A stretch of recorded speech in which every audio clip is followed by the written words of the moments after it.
Dear 12th class, कैसे हैं आप सब। आई होप आप सब ठीक होंगे एंड अपनी स्टडी कंटिन्यू कर रहे होंगे। तो देखिए स्टूडेंट्स, आज हम हमारा चैप्टर वही कर रहे हैं, chapter number 10th, colonialism and the countryside. इसके हमने important terms and dates important सब डिस्कस कर लिया था। अब हम इस चैप्टर के नोट्स स्टार्ट कर रहे हैं, ठीक है। तो देखिए स्टूडेंट्स, फर्स्ट पॉइंट क्या है। In India British rule was first of all established in Bengal. पहले तो स्टूडेंट जनरल सी बातें समझनी पड़ेंगी आपको यहाँ पे ही कि मैंने पहले भी आपसे डिस्कस किया था कि ब्रिटिशर्स इंडिया आए थे। कब आए थे? 23 सितंबर 1600। ये एक इम्पोर्टेंट डेट है बिकॉज इस दिन क्या किया था ब्रिटिशर्स ने, ईस्ट इंडिया कंपनी की इंडिया में इस्टेब्लिशमेंट कर ली थी, स्थापना कर दी थी, ठीक है। अब क्या था कि स्थापना करने के बाद ब्रिटिशर्स ने जो पहला अटैक या फिर पहला जो स्टेट चूज़ किया अपना रहने के लिए, वो किया बंगाल। अब उन्होंने बंगाल क्यों चूज़ किया? बिकॉज बंगाल क्या था, अच्छा खासा ट्रेड होता था यहाँ पे, अच्छा खासा पैसा था बंगाल के पास, इसलिए इन्होंने क्या चूज़ कर लिया? बंगाल को चूज़ कर लिया। तो यहाँ पे लिखा भी है हमारा फर्स्ट पॉइंट कि इंडिया में ब्रिटिशर्स का जो पहला रूल था वो कहाँ हुआ? बंगाल में हुआ। अब परमानेंट सेटलमेंट था, जो मतलब सेटलमेंट्स पे जो रेवेन्यू दिया जाता था वो बंगाल ने कब एडॉप्ट किया? 1793 में। हमने पहले भी रीड किया है, एक बार और रीड हो गया ये। नेक्स्ट पॉइंट आता है कि the economic measure adopted by the British government made India a consumer of goods manufactured in England. मतलब क्या है स्टूडेंट्स इस चीज़ का मतलब ये है कि जो इकोनॉमिक मेज़र है, यानी कि जो आर्थिक तरीके हैं, किसके द्वारा अडॉप्ट किए गए? ब्रिटिशर्स के द्वारा अडॉप्ट किए गए। उसने इंडिया को क्या बना दिया? इंडिया को ऐसे मान लो कि अपाहिज नहीं बोलते, अपाहिज बोल सकते हैं, क्योंकि इंडिया क्या था, पहले रॉ मटेरियल बनाता था, ठीक है, बनाता अब भी है, तब भी बनाता था रॉ मटेरियल। तो इंग्लैंड वाले क्या करते थे, उसी रॉ मटेरियल को वो इंग्लैंड लेकर जाकर वहाँ से उसको फाइनल गुड, फिनिश्ड गुड बनाकर इंडिया में वापस लाते थे और हमें महंगे दामों में बेचते थे। यानी कि इंडिया को इंग्लैंड ने क्या कर दिया? अपनी चीज़ों का आदी बना दिया, ज़रूरतमंद बना दिया, ठीक है। ये काम किसने किया? इंग्लैंड ने किया। आई होप समझ आया। नेक्स्ट पॉइंट करते हैं हम। देखिए क्या है, बाय द 18th सेंचुरी के बाद, ठीक है, जब 18th सेंचुरी ख़त्म हो रही थी तो जो ज़मींदार थे उन्होंने क्या फेस किया? कुछ क्राइसिस, कुछ प्रॉब्लम्स फेस की कि जो ग्रुप है ना पीजेंट्स का, वो क्या करते थे? जो ग्रुप्स है पीजेंट्स का वो क्या करने लग गए थे? खिलाफ होने लग गए थे।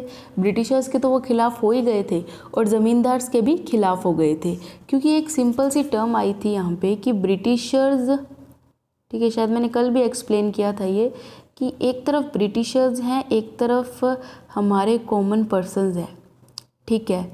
इनके बीच में एक पर्सन वर्क करता था जिसको बोलते थे ज़मींदार, ठीक है। तो भी ज़मींदार क्या वर्क करता था? ज़मींदार ये वर्क करता था कि ब्रिटिशर्स टैक्स लगाते थे ऑर्डिनरी पीपल्स पर। अभी जो टैक्स इकट्ठा करने का काम था वो कौन करता था? ज़मींदार करता था।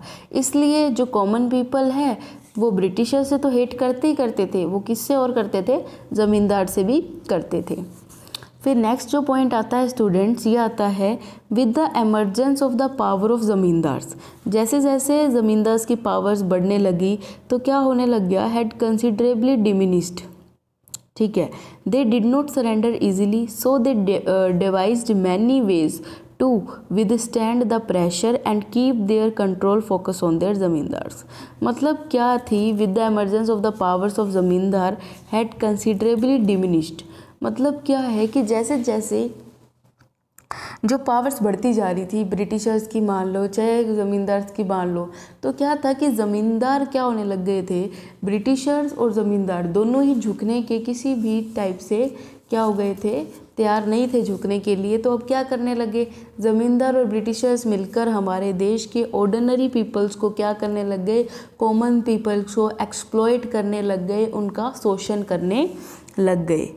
नेक्स्ट पॉइंट आता है at the end, 18th century के एंड में मोस्ट एडवर्स इफेक्ट पड़ा किस पर? कॉलोनियल रूल का। किस पर पड़ा? इकोनॉमिक कंडीशन पर। किसकी इकोनॉमिक कंडीशन पर? पीजेंट्स की।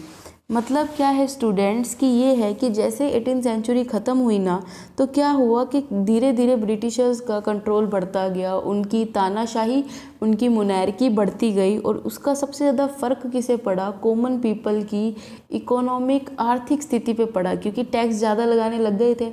अब इंडिया वाले क्या हो गए थे? आर्थिक रूप से कमज़ोर होने लग गए थे, और इसका श्रेय, इसका क्रेडिट किसे दिया जा सकता है? तो वो दिया जा सकता है ब्रिटिशर्स को। ठीक है, नेक्स्ट पॉइंट है because of the decline of Indian industry. जैसे जैसे इंडियन इंडस्ट्री क्या हो गई? ख़त्म होने लग गई थी।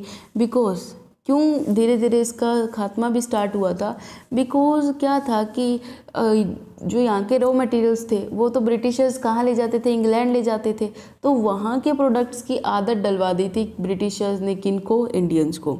ठीक है, तो जो इंडियन वीवर्स होते थे, क्राफ्ट्स वुमेन्स होते थे, ये क्या हो गए थे? जॉबलेस होने लग गए थे। ये जो मजदूर लोग होते हैं, मिल वर्कर्स होते हैं, ये क्या हो गए थे? बेरोज़गार हो गए थे, अनएम्प्लॉयड हो गए थे।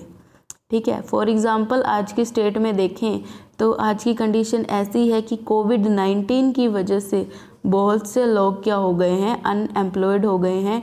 वही कंडीशन क्या थी? एट दैट टाइम थी। ठीक है, फिर बात आती है, क्या बात आती है नेक्स्ट कि हिस्टोरियंस, कुछ नहीं, ये रह गया एक लाइन। द इंडस्ट्रीज़ इन सूरत, जो सूरत की इंडस्ट्री है, ढाका की इंडस्ट्रीज़ है और मुर्शिदाबाद की इंडस्ट्रीज़ है, ये क्या हो गई थी? धीरे धीरे डिस्ट्रॉय हो गई थी। ठीक है, अब हिस्टोरियंस की बात आती है। Historian like Spear, Robert and R C. Dutt, उन्होंने क्या किया? प्रेज किया किसको? परमानेंट सेटलमेंट्स को, लैंड रेवेन्यू के, क्योंकि गवर्नमेंट क्या हो गई थी? Income became stable. बिकॉज अब क्या था कि ये जो कुछ हिस्टोरियंस या फेमस हिस्टोरियंस, इन्होंने लैंड रेवेन्यू को सपोर्ट किया। किसके ऊपर? लैंड रेवेन्यू, परमानेंट सेटलमेंट्स पे। बिकॉज क्योंकि गवर्नमेंट की इनकम फिक्स हो जाएगी इसकी वजह से, और जो एडमिनिस्ट्रेशन है वो भी क्या बनेगा? सक्षम बनेगा, और ब्रिटिश रूल क्या हो जाएगा? स्टेबल हो जाएगा।